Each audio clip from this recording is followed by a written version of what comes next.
were avid bicyclists. In the winter we go skiing, kept real active even in the winter months. My job was building construction, so I worked hard all my life, felt like I was physically fit, and it's the only thing that should have had a red flag was family history. But I felt I was so healthy that I was beyond that and had beaten that thing, but I was definitely wrong. It was a very nice February day almost a year ago, and Bob and I decided to go for a bicycle ride.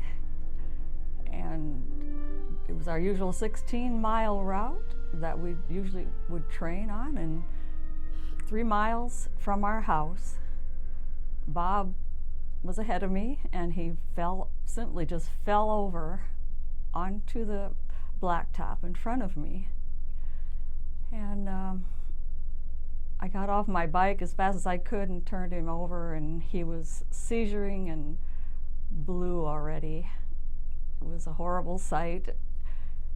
I pulled myself together and started hands-only CPR. But at one point, I realized that I should call for help.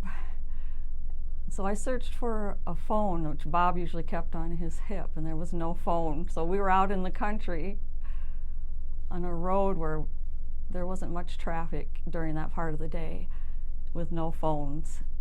So I just kept up the CPR. I didn't lose hope.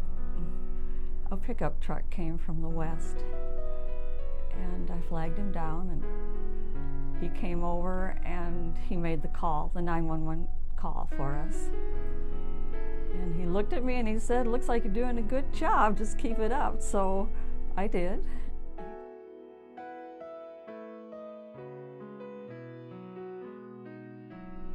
And we got to the hospital, and they admitted Bob as a code blue.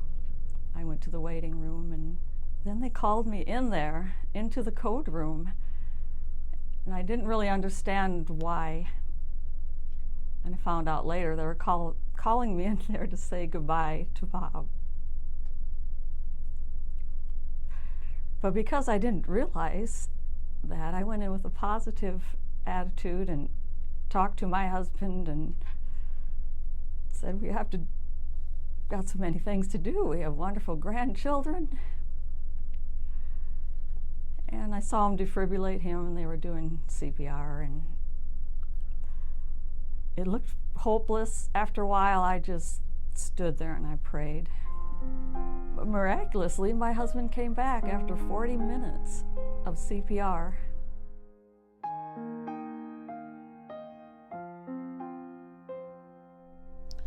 Well, in Bob's case, and in a lot of cases similar to Bob's, it was crucial.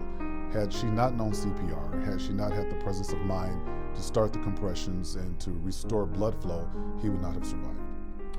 Well, the first thing I really remember is starting to wake up, pulling the tube out of my throat. And so I remember that happening. Then I was awake enough, I knew Julie was beside me, and I just said, "What happened?" I had no idea what happened. She said, "Well, you've had a heart attack, but you're going to be fine." My husband would not be with me if I did not know CPR. It's very simple compared to what it used to be. Your hands are your tools, that's all you need.